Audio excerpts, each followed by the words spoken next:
The thing about a Trump is they are going to be doing something corrupt. And even if it already looks corrupt on the surface, there is something so much more corrupt going on beneath the surface every single time. So Eric Trump is being messy. We caught Eric Trump being corrupt, and he's now panicking. So, of course, there are deleted text messages that just leaked, and we've got the tea on Eric Trump. So Eric Trump was caught red-handed in a massive White House betting scandal. Of course, last night, as Americans watched lubricated adult men touch each other and grab each other in a cage on the White House lawn beneath a Budweiser sign, while that was happening, another fight was happening behind closed doors, and a jaw-dropping leak exposed Eric Trump caught red-handed trading in a multi-million-dollar trading scheme.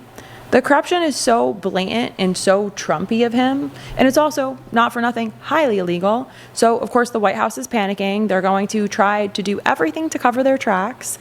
And that also includes unleashing a sickening, weaponized distraction right on live TV. So I'm going to show you Eric's deleted text messages, and we're going to break down what they're doing right now and how they are attempting to fix this fight in his own backyard.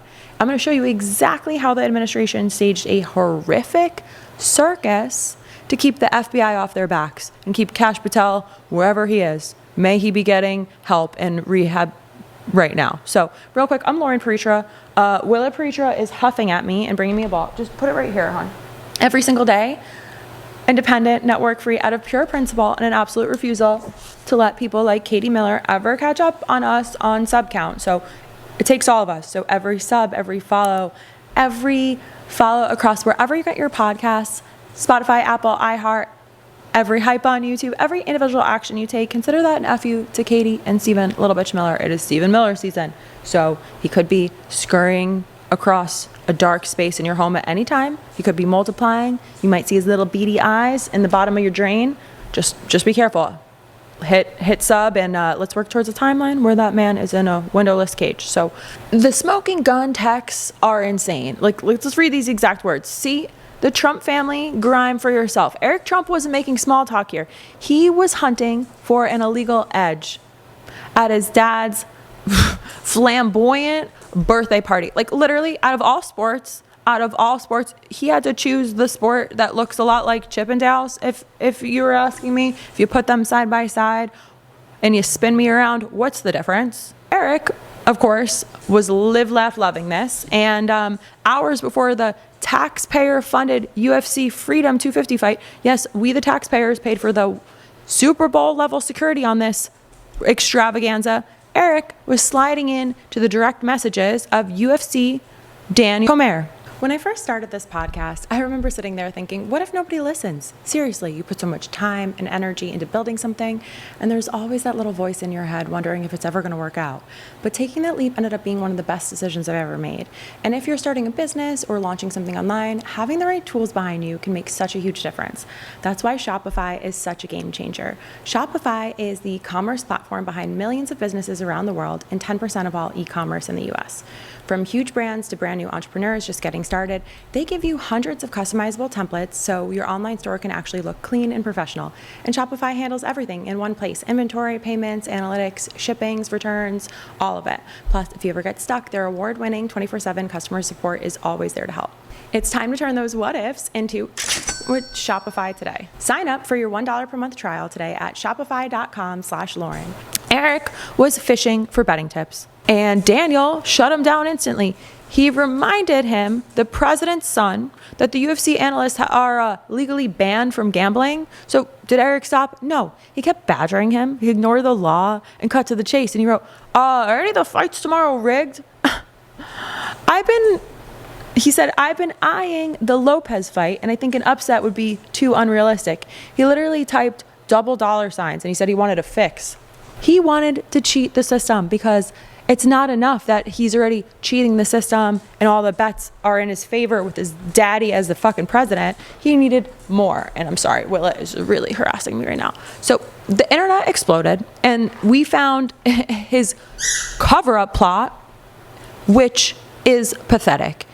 The White House went into full meltdown mode, and what followed was a panicked cover-up. So everything with UFC, everything with Trump, it's choreographed. So When that post vanished from Comer's account in 15 minutes flat, Eric Trump sprinted to Twitter. He was crying victim. He was like, oh no, AI deepfakes, they got me. And listen, AI deepfakes, terrible. But let's be real about what AI deepfakes are.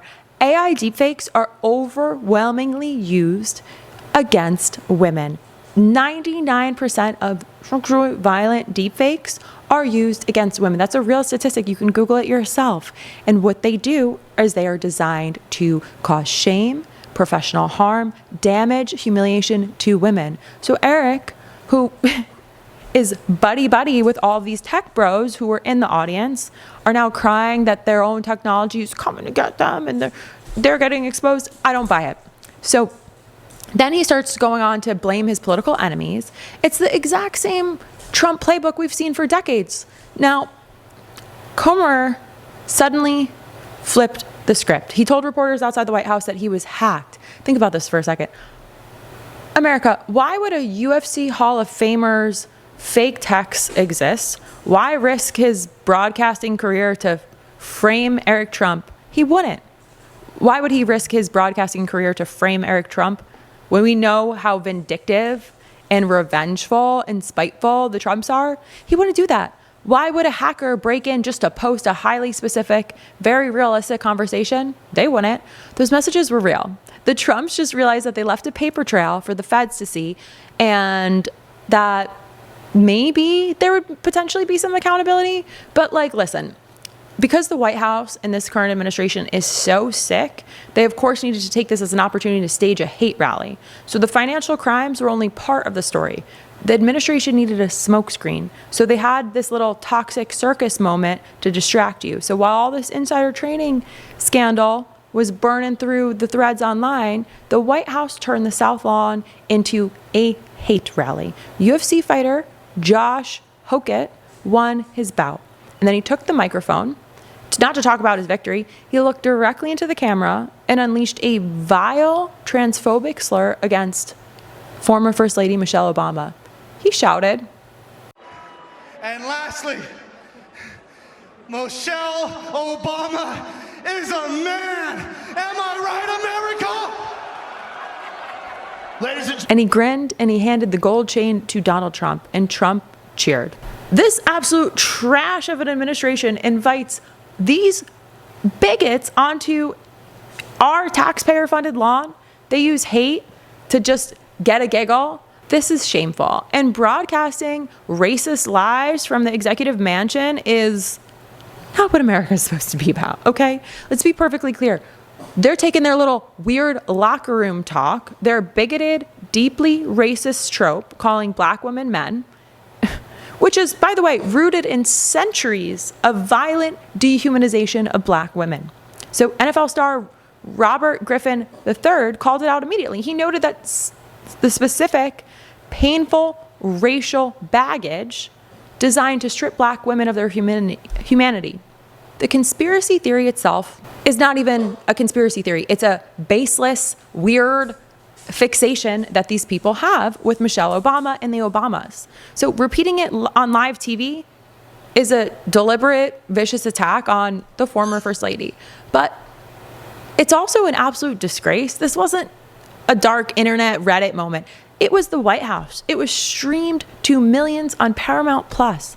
And Hokett used it on his biggest career milestone to broadcast garbage like that. Even Dave Portnoy might even have something to say about this one. Dave Portnoy demanded Trump denounce this comment, which is interesting. So, sometimes we can't fucking stand that motherfucker and sometimes he's okay. So when you lose Barstool Sports, man, this is rock bottom. So the truth here is that weaponized hate always protects their cash cow. So the ultimate corporate truth is that, listen, did the White House allow a racist shit show to go down? Yes, they did, because they desperately needed a distraction from their own firestorm of garbage. They were fighting over, they wanted to hide their financial crimes. The Trump family, they're building a massive gambling empire. We know this. Donald Trump Jr., Don Jr. advises on Kalshi. Their media company just launched Truth Predict. Eric Trump was attempting federal wire fraud to profit this exact ecosystem. So if you or I did this, the FBI would raid our homes at dawn. Let's be so real. Instead, the Trumps are like, meh, we're above the law. We are the law. So let's just make this a little extra racist-y while we're at it. And they throw their red meat to the base and they spark this outrage, and like they do it to the highest level of grift. So they didn't delete those posts because they were fake. We know that these posts look pretty fucking real to me. They deleted them because they want to stay out of federal prison. We're going to keep digging in here. If you think this is like the messiest piece of Trump drama yet, you just wait till tomorrow, because we got more tea that's going to send them into a little federal panic. And again, I'm Loren Piretra. Willa Piretra is really rowdy today. We're going to go for a walk after this. So make sure you follow, subscribe. Let us know what you want to talk more about. We'll be back.